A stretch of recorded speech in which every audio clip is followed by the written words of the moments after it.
La responsabilité au cœur des discussions au deuxième jour du sommet sur la lutte contre les abus sexuels dans l'Église catholique.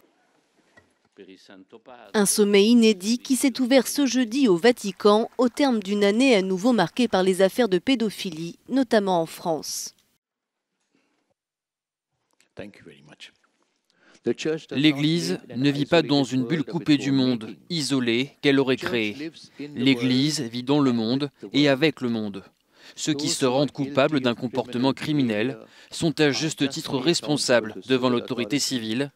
Bien que l'Église ne soit pas un agent de l'État, elle reconnaît l'autorité légitime du droit civil et de l'État.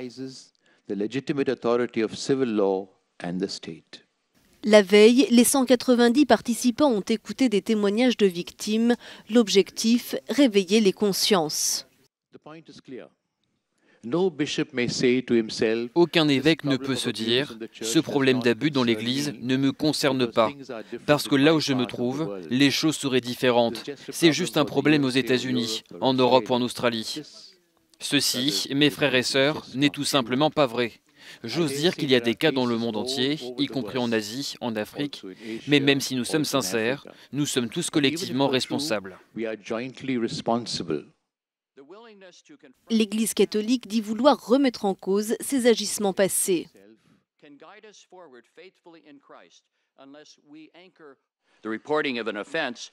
Le signalement d'une infraction ne doit pas être entravé par les règles officielles du secret ou de la confidentialité. Nul ne devrait faire l'objet de discrimination ou de représailles pour avoir porté des accusations contre un évêque aux autorités ecclésiastiques. En marge de ce sommet, une association de victimes s'est réunie à Rome.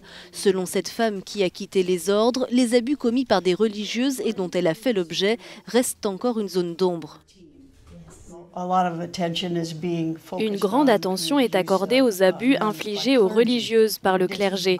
Et c'est une bonne chose, il était grand temps de le faire. C'est choquant et surprenant, mais il faut encore faire la lumière autour des milliers de cas d'abus commis par des religieuses.